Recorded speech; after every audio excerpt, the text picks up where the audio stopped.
Muy buenas noches a todos. Muchísimas gracias por acompañarnos en esta actividad académica de la sección de cardiología de la Facultad de Medicina de la Universidad de Antioquia.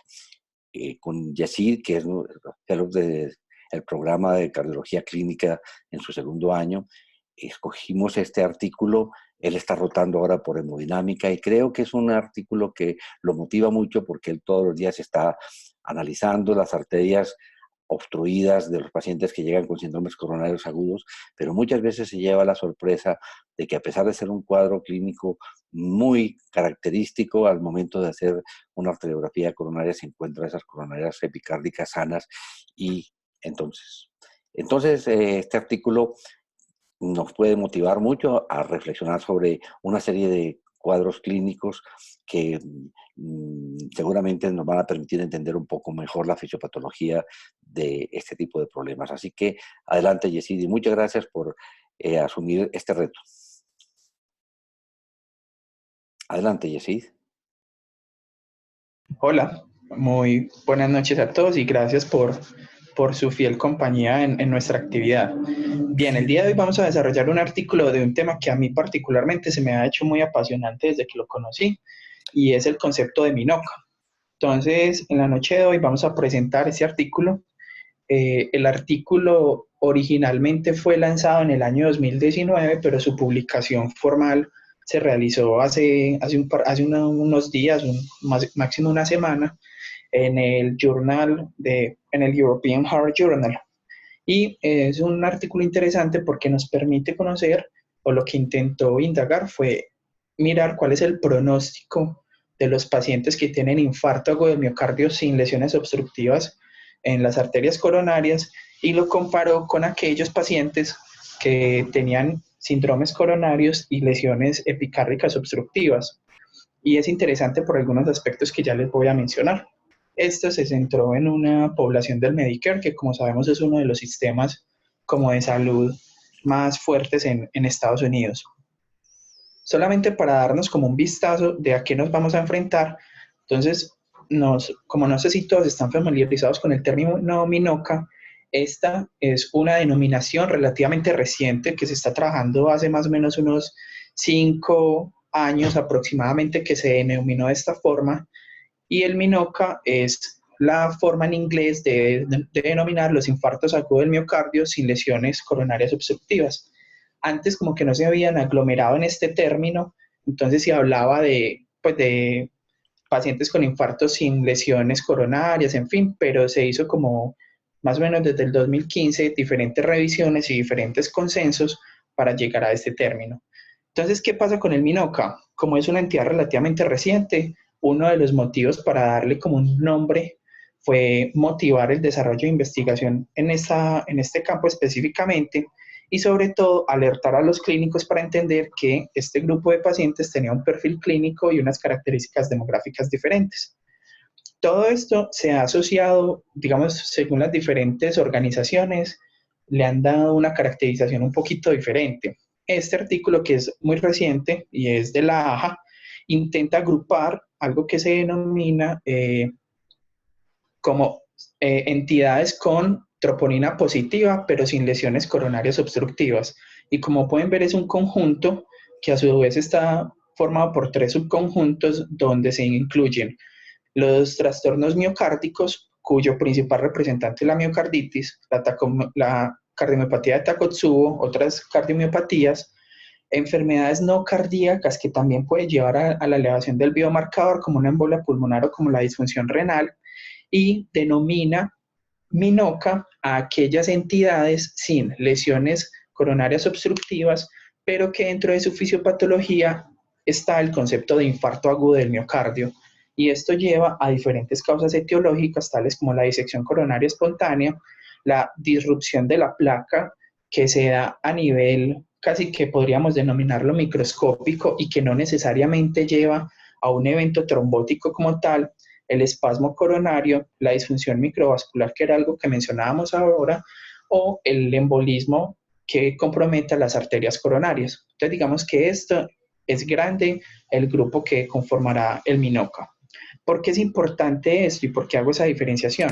porque dentro de la definición de MINOCA que hizo la Sociedad Europea de Cardiología en el 2017, les quería resaltar esto. El término MINOCA es como una categoría intermedia, porque uno siempre se va a ver obligado a, cuando está en el contexto de un paciente con sospecha de síndrome coronario y sin lesiones epicárdicas evidentes, uno siempre será obligado a desarrollar una serie de estrategias diagnósticas adicionales que vamos a tocar ahorita, pero siempre debe estar el contexto de sospecha de síndrome coronario o que el desencadenante haya sido isquemia. Y por eso ellos proponen este tipo de criterios en los cuales destaca la cuarta definición de infarto, que es biomarcador por encima del percentil 99, alguna evidencia de infarto agudo del miocardio, ya sea imaginológica o por síntomas, y ellos definen la ausencia de lesiones obstructivas como esta, ya sea que no tenga ninguna lesión mayor o igual al 50% en el territorio potencialmente comprometido, y a su vez, pues ellos lo subdividen en aquellos pacientes que no tienen enfermedad significativa, o sea, que lo definen como que tienen lesiones más del 30 pero menos del 50, y aquellos pacientes que no se les logra evidenciar absolutamente ninguna placa por luminografía, que es una angiografía. Y otra cosa relevante es esto, y es que no debe haber una causa diferente al evento isquémico como principal sospecha diagnóstica. O sea, si mi principal sospecha de entrada es una miocarditis, pues no debería acuñar el término MINOCA en esta población. Entonces, ¿por qué es importante mencionarlos? Porque tienen un perfil clínico diferente. Esto es una revisión sistemática realizada en el 2015, donde miren que los pacientes con MINOCA, aquí en esta columna que les señalo con el pointer, comparado con aquellos con enfermedad coronaria obstructiva, miren que son pacientes relativamente más jóvenes, incluso en esta revisión sistemática quedaron un poco más altos, en otros estudios los describen de 45, 47 años, y observen dos características importantes. Uno, que hay una mayor predominancia de mujeres. Recordemos que al menos por debajo de los 65 años, los hombres sí tenemos más riesgo de enfermedad isquémica secundaria a lesiones coronarias. En este caso, la mayoría la representan las mujeres y característicamente tienen una menor tasa de comorbilidades clásicamente consideradas factores de riesgo cardiovasculares como dislipidemia, hipertensión o diabetes. Entonces, con todo esto quedan algunas inquietudes en esta población, y es saber si estos pacientes tienen el mismo pronóstico que los pacientes que tienen enfermedad coronaria obstructiva. Y la otra pregunta grande que siempre ha rondado esta situación es saber si estos pacientes deben ser manejados de la misma manera que los pacientes a quienes les detectemos lesiones obstructivas en la coronariografía. Entonces, cosas relevantes, ya como les he venido mencionando, se reconoce como una entidad clínica independiente. Y una de las motivaciones de este estudio es que se conoce muy poco sobre el pronóstico, específicamente en relación a eventos cardiovasculares mayores. Y es porque, como les voy a mostrar pronto más adelante, muchos de los estudios se han centrado en saber qué mortalidad tienen estos pacientes, pero pocos han determinado la tasa de eventos cardiovasculares mayores que presentan. Y ese, digamos que es el objetivo y la motivación de este estudio. Entonces, lo que ellos querían comparar era los desenlaces de los pacientes con MINOCA y los pacientes con MICAD. En este caso, ellos acuñan este término que en inglés quiere decir infarto agudo del miocardio con lesiones coronarias obstructivas o significativas. Entonces, ellos iban a evaluar fundamentalmente los eventos cardiovasculares mayores a los 12 meses, que era el MACE, y digamos que de forma secundaria iban a mirar los componentes de ese MACE a los 12 meses. ¿Cuáles eran esos componentes? Mortalidad de cualquier causa, rehospitalización, falla o accidente cerebrovascular. Ese era el objetivo grande, comparar los desenlaces de los dos grupos. En cuanto a los métodos, entonces la fuente de información primaria de esta investigación, que recordemos es desarrollada enteramente en Estados Unidos, era específicamente algo que se llama el CAD-PCI Registry. Este es un registro nacional de Estados Unidos que hace parte de el Registro Nacional de Enfermedad Cardiovascular norteamericana. Esto es un registro que comprende más de 1.500 hospitales en Estados Unidos, donde todos los centros que tienen la capacidad de realizar angiografía coronaria se inscriben de manera voluntaria, y ellos allí que tienen, entonces tienen un montón de beneficios y un montón de información. Dentro de eso destacan que ellos pueden registrar allí las características de sus pacientes, los tratamientos, los desenlaces. Adicional a eso, les permite determinar qué tan apropiado han sido las indicaciones y la realización de los procedimientos en cada institución, les ayuda a determinar tasas de complicaciones y les permite desarrollar estrategias para manejarlos y adicionalmente, entonces ellos proponen como un manejo estandarizado de los datos que permite investigación y procesamiento de la misma y eso lo hacen a través de como de plantillas y de modelos ya estandarizados para recoger toda la información demográfica, de tratamiento, los factores de riesgo, las características angiográficas, qué intervenciones se le hizo, entre otras.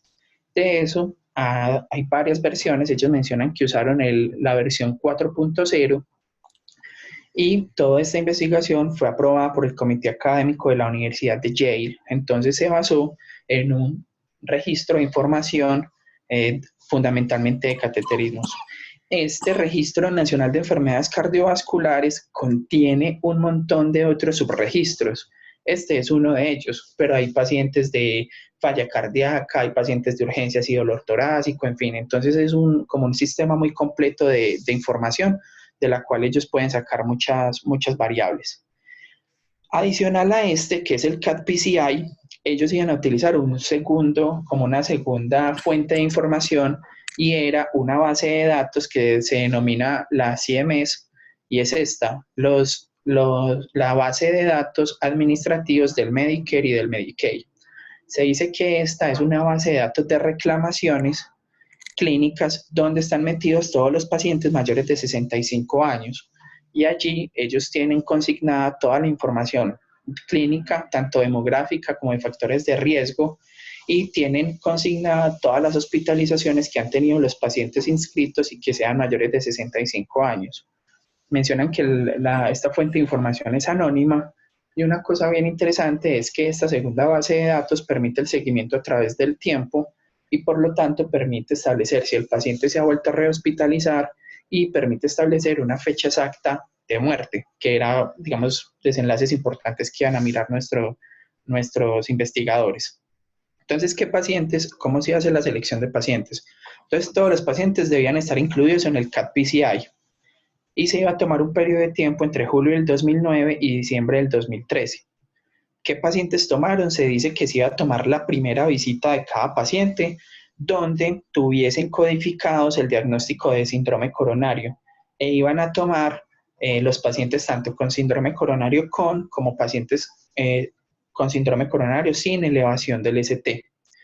Ellos, como que el CAT-PCI iba a ser como el primer vistazo de información y todos los pacientes que fuesen detectados en el CAT-PCI, ellos iban a evaluar de este mismo registro el diagnóstico al momento del alta y la fecha del alta. Y con esto ellos iban a ir a contrastar la información del CAT-PCI con la información del CMS para así corroborar y digamos que justificar toda la información, tal como les voy a mostrar en un par de diapositivas. ¿Qué pacientes iban a excluir? Entonces, en quienes se tuviesen los datos demográficos incompletos, en quien la descripción angiográfica estuviese incompleta, pacientes que tuviesen parada cardíaca en las primeras 24 horas post-angiografía coronaria, en pacientes a quienes se hubiese utilizado la estrategia de trombolisis como estrategia primaria de reperfusión, o en los pacientes que iban a estar en el contexto de infarto perioperatorio. Todos estos pacientes no iban a ser inscritos al estudio. Y aquí viene una definición importante y es ellos cómo iban a definir infarto agudo del miocardio y cómo iban a definir MINOCA. Entonces ellos iban a decir que el infarto del paciente iba a ser secundaria a lesiones coronarias obstructivas si tenía una estenosis mayor o igual al 50% de cualquier arteria coronaria o de cualquier injerto, porque recuerden que no era criterio de exclusión que el paciente tuviera enfermedad cardiovascular. Y en todo paciente que hubiese tenido revascularización, estrategia de revascularización, ya sea con stents en esa primera intervención o lo tuviese como antecedentes, iban a considerar infarto de origen pues secundario a lesiones coronarias. Mientras que el MINOCA iba a ser ausencia de lesiones coronarias obstructivas, quiere decir que no tuviesen nada o que las lesiones que tuviesen fueran menores o iguales al 50% y que no tuviesen historia previa de revascularización coronaria, ya sea ni percutánea ni quirúrgicamente. ¿Qué desenlaces iban a tomar? Entonces, como les mencioné, El desenlace primario de ellos iba a ser el primer componente del MACE que ocurriese y se iba a evaluar a 12 meses. Los componentes de ese MACE iban a ser infarto agudo del miocardio, hospitalización por accidente cerebrovascular, hospitalización por falla cardíaca o muerte de cualquier causa. Y el desenlace secundario iba a ser los componentes individuales de cada uno de estos y esos componentes individuales los iban a evaluar al primer mes, al sexto mes y al 12º mes. ¿De acuerdo? Muy bien, esto era lo que yo les mencionaba. Entonces ellos sí necesitaban consolidar la información. Ellos lo iban a hacer ¿cómo? Iban a tomar la información inicial capturada del CAT-PCI y la iban a contrastar con la información del CMS. Y todo esto lo iban a lograr gracias a la identificación del paciente y lo que ellos llevaban a cabo era una verificación del diagnóstico de infarto del miocardio y se decían que los pacientes para que pudiesen ser elegibles debían tener la codificación diagnóstica de infarto agudo del miocardio en los 2 registros, que iban a mirar asimismo la información de los 12 meses de seguimiento posterior a la angiografía coronaria, tendrían acceso a las reclamaciones 12 meses antes de la angiografía coronaria y cuando dicen reclamaciones hacen referencia a la utilización de los servicios de salud y saber si el paciente se le había hecho coronariografía antes, estudios cardiovasculares antes o había estado hospitalizado por otro motivo. Y también al juntar esta información iban a obtener información precisa sobre la mortalidad de cualquier causa, dado que iba a estar en ambos registros de información. El análisis estadístico, entonces ellos mencionaron que las características basales, ellos harían una prueba de chi cuadrado para las variables categóricas, harían un t-test para las variables continuas, para comparar las características basales, y para mirar el desenlace primario, que era el mes a 12 meses, ellos utilizarían nuevamente la prueba de chi cuadrado para las variables categóricas y harían un análisis de Kaplan-Meier para determinar la incidencia acumulada de los eventos, digamos, del MACE. Para el desenlace secundario, que era la evaluación de cada uno de los componentes del MACE en el primer, sexto y 12º mes, entonces ellos iban a correr un modelo proporcional de Cox y adicionalmente, ya se los voy a enseñar, ellos iban a hacer unos modelos ajustados por unos factores de confusión.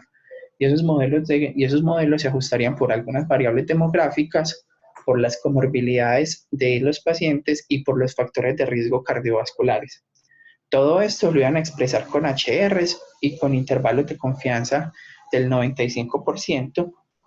Y adicionalmente, ellos mencionan que iban a hacer un análisis de riesgo y eso lo iban a hacer con la aproximación Fine-Gray, digamos que es como un anexo al modelo proporcional de Cox. Entonces, estos ajustes se harían de la siguiente manera. Todas las variables demográficas que son incluidas en el registro CMS, que son variables demográficas, antecedentes personales, algunos desenlaces clínicos, todas estas variables, entonces, en el modelo 1, todos estos modelos eran secuenciales. Entonces, el modelo 1, digamos que correspondía a ajustes por edad, género y raza. El modelo 2 era el modelo 1 con sus 3 variables, más factores de riesgo cardiovasculares e historia cardiovascular. Y el modelo 3, que incluía asimismo el modelo 2, sumado a las comorbilidades. Y esos eran como los 3 modelos por los que ellos iban a ajustar los diferentes resultados. Ellos determinaron que hablarían de significancia estadística con una P menor o igual a 0.01 y todos los análisis estadísticos los corrieron con el software SAS. No sé si hasta aquí hay alguna pregunta o alguna inquietud con la parte metodológica que expliqué hasta este momento. Adelante, si alguno de los asistentes la tiene, por favor, alce la mano. Creo que va todo muy bien. Adelante, Yesid. Ah, bueno, listo, perfecto. Entonces, en cuanto a las características generales, denme un segundo. Entonces,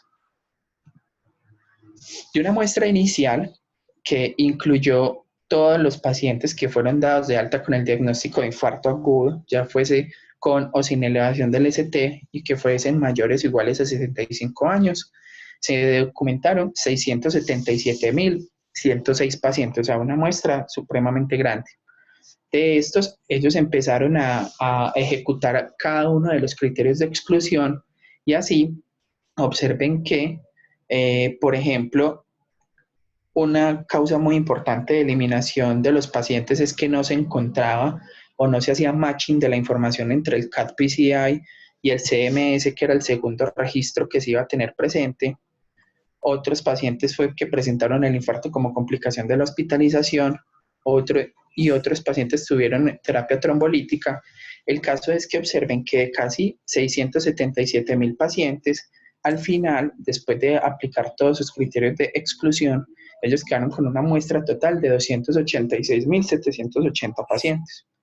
De esos 286.000, 269.000 pacientes eran aquellos que tenían infarto agudo del miocardio secundario a lesiones coronarias, mientras que solamente 16.000 pacientes tenían infarto agudo del miocardio sin evidencia de lesiones coronarias obstructivas en la angiografía coronaria, y esta fue la muestra final que se analizó. En cuanto a las características basales, entonces miren que los pacientes con MINOCA representaron 5.9%, hasta casi un 6%. De aquí me adelanto, y es que las diferentes series han reportado porcentajes muy variables de MINOCA, y eso depende de qué tan estricto sea la definición del mismo y si definitivamente incluyen pacientes en quienes no se observó ninguna lesión versus aquellos pacientes con lesiones menores al 50, y esos porcentajes pueden oscilar entre el 3 y algunas series hablan incluso de hasta el 13%. Miremos algunas variables sociodemográficas.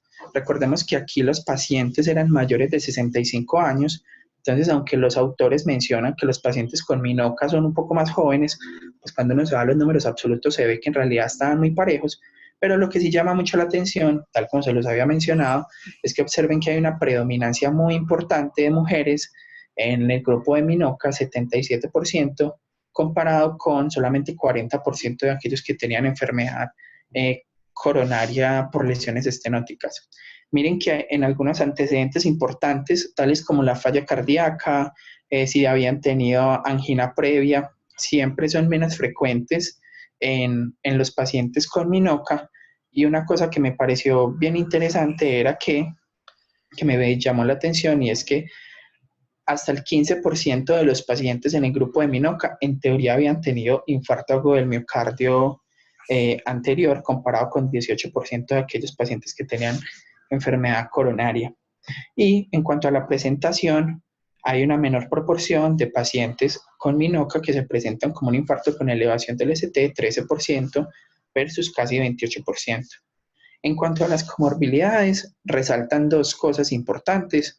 Generalmente los pacientes con MINOCA, tal como se los había dicho, destacan porque tienen una menor tasa de comorbilidades, de accidentes cerebrovasculares, de enfermedad vascular periférica o de falla renal, pero a mí me llamó mucho la atención que los que los autores hubiesen escrito en comorbilidades enfermedad cerebrovascular y stroke.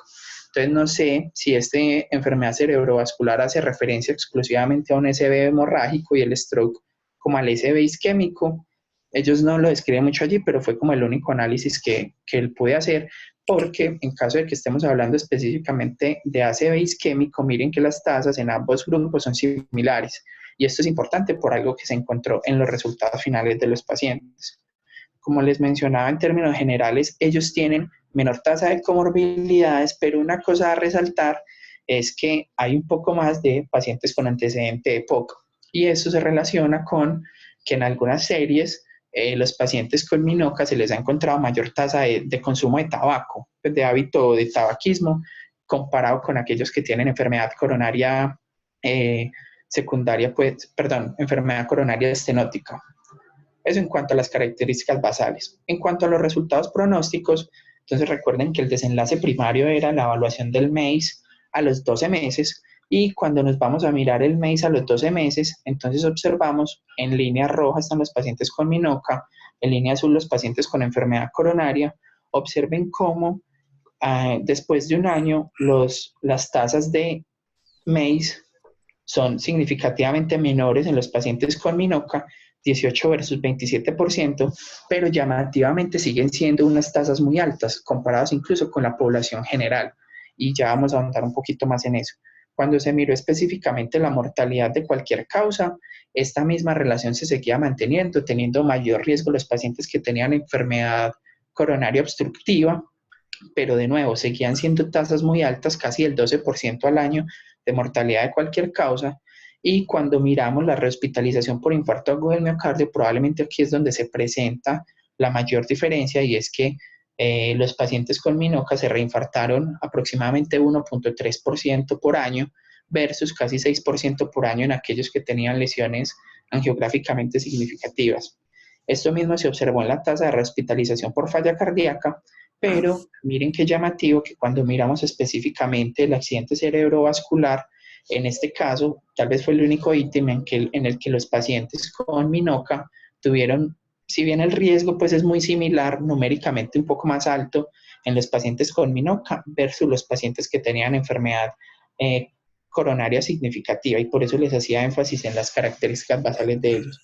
Y cuando miramos cualquier caso de rehospitalización, es una cifra, la verdad, bastante sorprendente, porque observen cómo hasta el 40% de los pacientes con enfermedad coronaria se hospitalizan, pero observen que el 38% de los pacientes con Minoca se rehospitalizan por cualquier causa, lo cual es una cifra supremamente elevada. Ya digamos que desglosando cada uno de estos desenlaces al mes, a los 6 y a los 12 meses, la mortalidad intrahospitalaria es casi la mitad en los pacientes con Minoca versus los pacientes con infarto y enfermedad coronaria significativa, 2.1%. Y esta relación que yo les había enseñado de MACE en el primer mes sigue siendo más bajo en los pacientes con Minoca, pero observen que asimismo desde el primer mes los pacientes con Minoca empiezan a tener unas tasas ligeramente más elevadas de SB comparado con aquellos que tienen enfermedad coronaria significativa. Aunque ellos hacen aquí la anotación que esto no fue estadísticamente significativo, sí vamos a empezar a ver que de aquí en adelante los pacientes con Minoca tienen más riesgo de accidente cerebrovascular. Esta misma relación se mantuvo a los 6 meses.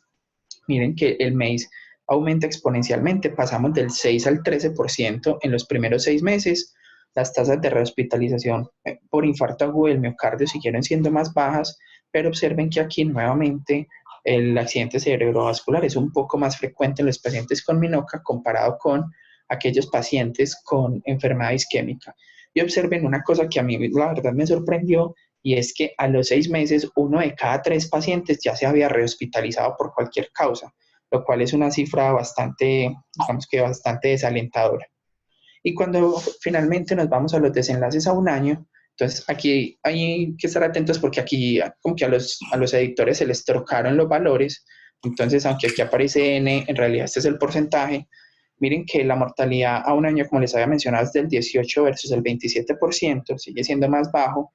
La mortalidad, digamos, desde el alta es del 12%, la rehospitalización por falla cardíaca sigue siendo más baja, y se mantienen las mismas relaciones de una mortalidad, de unas tasas de eventos elevados en ambos grupos, pero significativamente más bajos en aquellos con Minoca que con infarto agudo por lesiones coronarias obstructivas.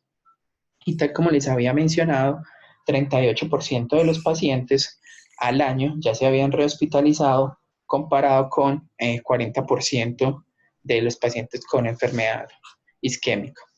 Entonces ya les voy a mostrar los modelos ajustados, y ellos los que querían mirar era ajustar por esos modelos que les mencioné, evaluando el efecto independiente que usted hubiese tenido en Minoca en sus desenlaces a 12 meses.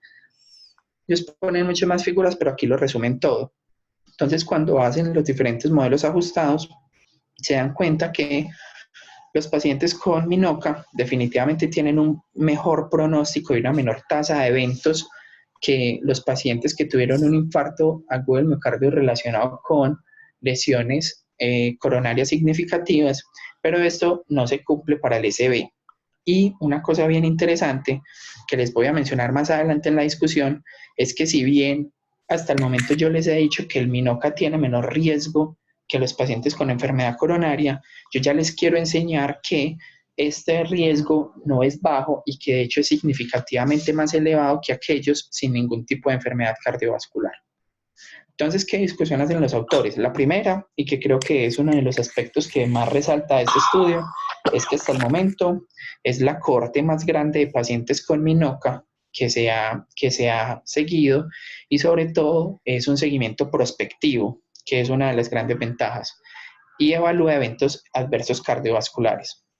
Cosas relevantes en esta población, recordemos, mayor de 65 años, el minoca representó el 6% de las presentaciones de infarto agudo del miocardio, y si bien es cierto que en teoría tienen un mejor pronóstico que los pacientes con enfermedad coronaria, vamos a ver que su pronóstico es preocupante, en especial por algunos aspectos interesantes, y es que clásicamente se había contemplado que los pacientes con minoca tenían un muy buen pronóstico a mediano y largo plazo, casi igual a la población general.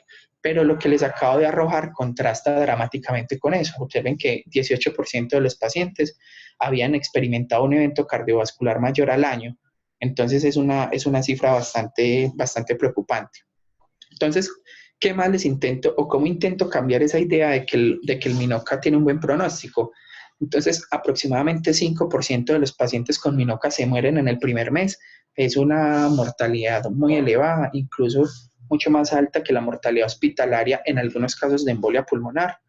Observen que casi el 40% de los pacientes se han rehospitalizado por cualquier causa en el primer año, y la tasa de SB es de 1.5%, que si bien en números suena muy pequeño, sí, significa casi un doble, un triple riesgo de tener un accidente cerebrovascular comparado con la población general, con todas las terribles consecuencias que acarrea tener un SB y que todos conocemos muy bien. Entonces, los autores mencionan que esto es un llamado de atención para adelantar investigaciones adicionales en búsqueda de una etiología específica para poder brindar un tratamiento específico.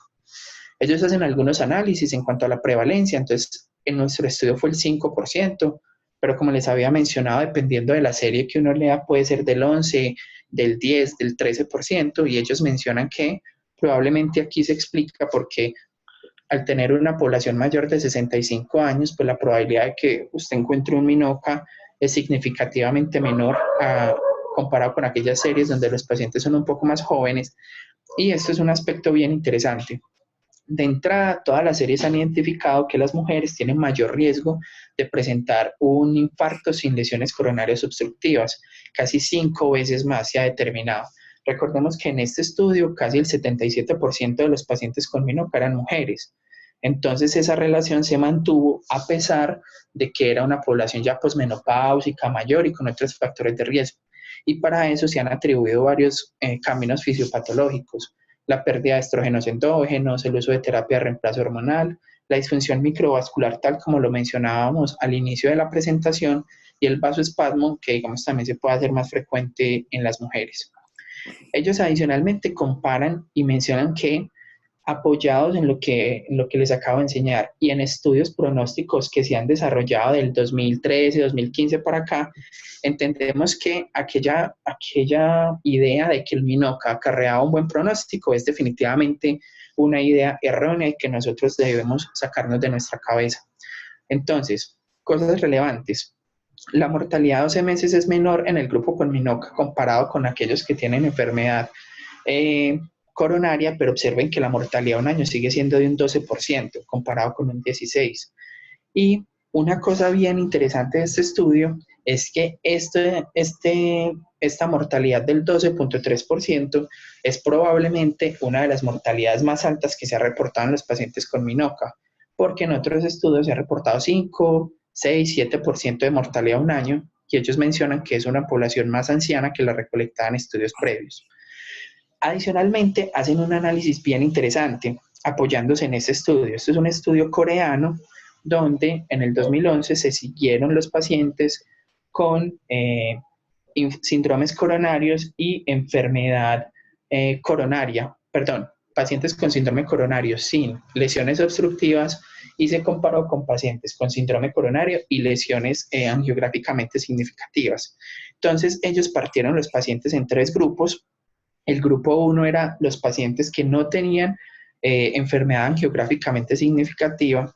El grupo 2 eran los pacientes que tenían enfermedad coronaria de 1 o 2 vasos, y el grupo 3 eran los pacientes que tenían enfermedad coronaria de 3 vasos o de tronco. Entonces observen, cuando ellos compararon, aquí no se denominaba propiamente MINOCA, sino que hablábamos de coronarias angiográficamente normales, pero el grupo 1, que sería lo que hoy llamaríamos MINOCA, o sea, sin lesiones angiográficamente significativas, observen cómo en el seguimiento a un poco menos de 2 años, los pacientes tenían un pronóstico de eventos cardiovasculares y de sobrevida similar a aquellos pacientes que tenían enfermedad coronaria de 1 o 2 vasos. Y pues sí era significativamente menor quienes tenían enfermedad coronaria de 3 vasos. Pero observen que a pesar de que no tenemos enfermedad angiográficamente significativa, nos comportamos como tal. Y eso es una cosa bien interesante. Los autores mencionan que este análisis que les puse en el cuadro de la derecha no aparece registrado en ninguna tabla, ni en el suplementario, ni en nada, sino que ellos lo ponen en un parrafito, pero ellos mencionan que hicieron un análisis post-hoc y que allí los pacientes con MINOCA tenían una mortalidad a 6 y 12 meses similar a aquellos pacientes que tenían enfermedad coronaria de 1 o 2 vasos en la serie que les acabo de enseñar. O sea, replicando aquello que ya veníamos viendo desde el 2011. Entonces, cosas importantes. Aunque los pacientes tuvieron menor tasa de eventos cardiovasculares, esta regla no se cumplió para accidente cerebrovascular. Y una cosa bien interesante es que, si bien no tienen el mismo pronóstico que los pacientes con enfermedad coronaria, los pacientes que presentan un MINOCA tienen un peor pronóstico que la población general, y eso se ha venido hablando desde hace algún tiempo. Este, que es un estudio reciente del 2018, refleja cómo cuando usted tiene un incremento significativo en el HR para mortalidad de cualquier causa y para mortalidad de origen cardiovascular y no cardiovascular, teniendo como referencia una población sana sin eventos cardiovasculares, y miren en MINOCA que usted tiene hasta 2.5 veces más riesgo de morirse de cualquier causa, 1.6 veces más riesgo de morirse de enfermedad cardiovascular y 2.6 veces más riesgo de morirse, 2.6 veces más riesgo de una muerte no cardiovascular y casi 10 veces más riesgo de tener un infarto recurrente no fatal. Y si bien estas cifras son menores que en este grupo de enfermedad coronaria obstructiva, miren que dista significativamente de la población general o de la población que no ha tenido eventos previos. Entonces, ¿qué implicaciones tiene este estudio? Primero, es que es una condición que se asocia a una morbimortalidad aumentada y significativamente incrementada. 2, esto solamente debe ser una motivación para que el clínico desarrolle un estudio diagnóstico exhaustivo. Y 3, hay una cosa que sigue como en el aire, y es que nosotros no tenemos aún estrategias claras de manejo de los pacientes con MINOCA. Entonces, se ha hablado mucho de las estatinas y los IECAS. Los autores mencionan que la doble antiagregación en esta población no confirió como los beneficios que usualmente le atribuimos. Y esta frase viene apoyada en este estudio. Este estudio es un análisis derivado del registro del Sweetheart, que como sabemos es una base de datos nacional impresionante con cientos de miles de pacientes y que se centran mucho en enfermedad cardiovascular. Entonces, en este estudio que fue publicado en el 2017, realizaron un análisis de los pacientes y allí se recogieron casi 30.000 pacientes, hicieron un análisis de acuerdo al tratamiento recibido por los pacientes con pacientes con MINOCA y qué tratamiento recibieron, y le dieron como el valor de si mejoraba o no los desenlaces cardiovasculares mayores. Entonces, observen cómo las estatinas y los IECAS aparentemente disminuyen las tasas de eventos cardiovasculares mayores, y los beta bloqueadores y la doble antiagregación no.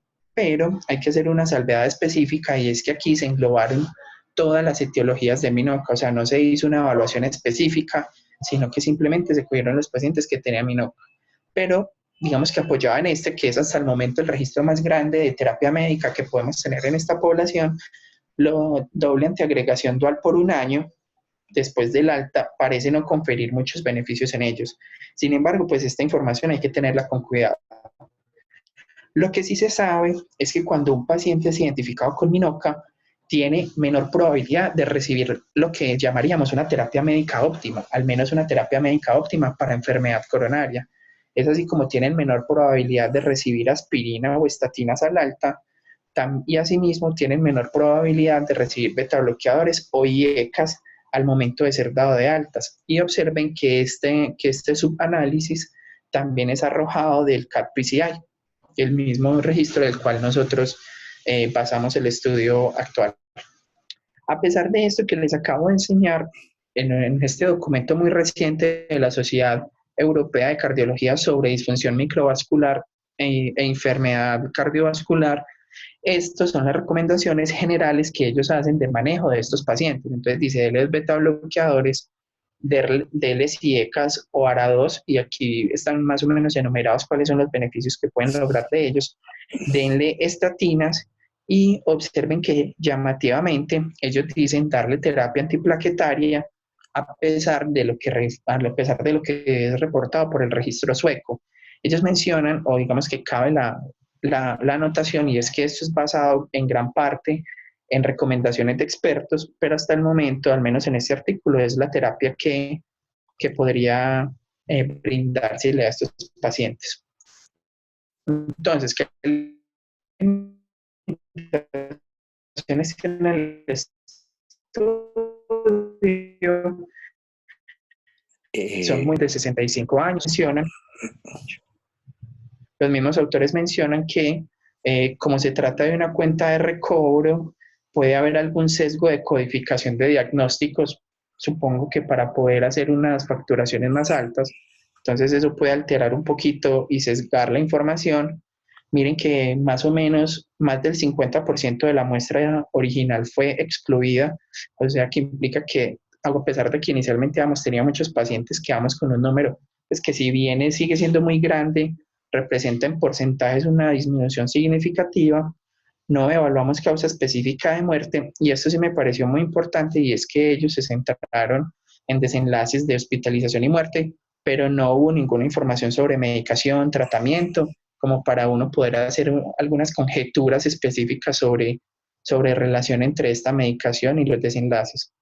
Y lo otro es que se confiaba netamente en la descripción angiográfica que estuviese en el CAT-PCI, no se revisó ninguna angiografía ni ningún reporte, entonces se confiaba explícitamente en lo que estuviese allí descrito.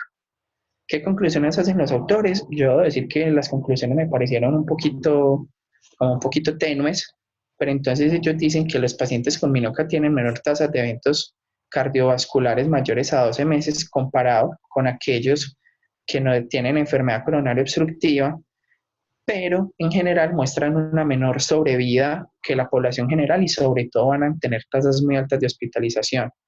Y lo otro es que mencionan que no hay certeza sobre la utilidad de las terapias, entre comillas, convencionales en esta población. Y mencionan que todo viene derivado de registros porque pues, no se ha llevado a cabo ningún ensayo ni ningún estudio específicamente dirigido a evaluar dichas consideraciones. Entonces la editorial la hizo este doctor que se llama Filippo Crea. Entonces él menciona que infarto agudo del miocardio sin lesiones obstructivas, como lidiando con peras y manzanas.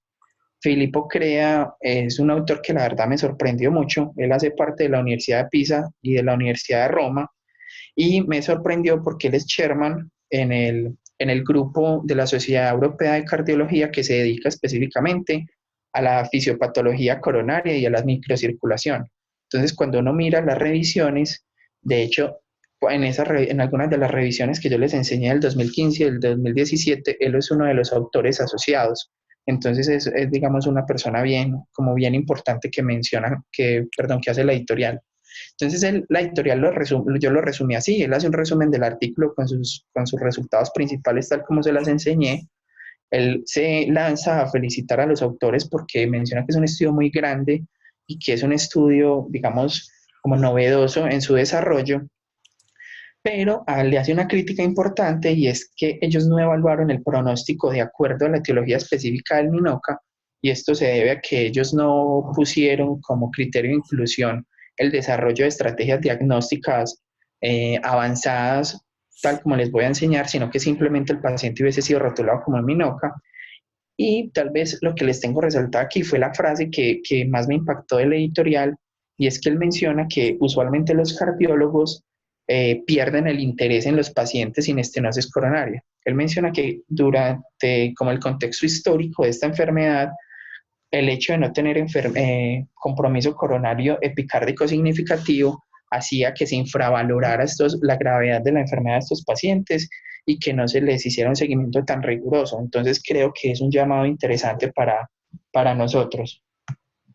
Y él menciona esto. Entonces él dice, ¿cuáles son las causas de MINOCA? El MINOCA es simplemente un término intermedio para que el médico que está al frente del paciente desarrolle una estrategia diagnóstica más profunda. Entonces él menciona que deberíamos utilizar más métodos intravasculares de imagen como la ultrasonografía o la tomografía de coherencia óptica para determinar si el paciente tiene fisuras de placa y así darle una terapia médica óptima de prevención secundaria. Adicionalmente, se habla mucho de que estos pacientes pueden ser candidatos a terapias de estimulación para intentar detectar angina o disfunción microvascular y si es el caso darle terapia vasodilatadora. Muchos de esos pacientes deberían ser candidatos a resonancia magnética contrastada para detectar miocarditis o cardiomiopatías que puedan cambiar el diagnóstico. Eso es una cosa que en nuestro medio, pues como que siempre se evalúa y más que por el Takotsubo es porque la ecocardio evidentemente hace parte del estudio diagnóstico de los síndromes coronarios. Entonces, para detectar síndrome de Takotsubo, y ellos mencionan la utilidad de la ecocardiografía transesofágica cuando usted quiere descartar embolia hacia las coronarias y así determinar una terapia anticoagulante. Todo esto simplemente se resume en detectar causas específicas de MINOCA para poder dar tratamiento específico a dichas etiologías. Y esto creo que es como lo que más resalta de lo que dice ese autor. Y estos son algunos mensajes finales que yo me atrevería a dar. Y lo primero es que el MINOCA es un diagnóstico de trabajo. Usted siempre debe hacer un esfuerzo diagnóstico para detectar una etiología específica. En nuestro medio siempre considere la realización de resonancia magnética en todos los pacientes con MINOCA. Y una cosa bien interesante es que en nuestro medio está disponible la ultrasonografía intravascular y tengo entendido que hace un tiempo estuvo disponible la tomografía de coherencia óptica.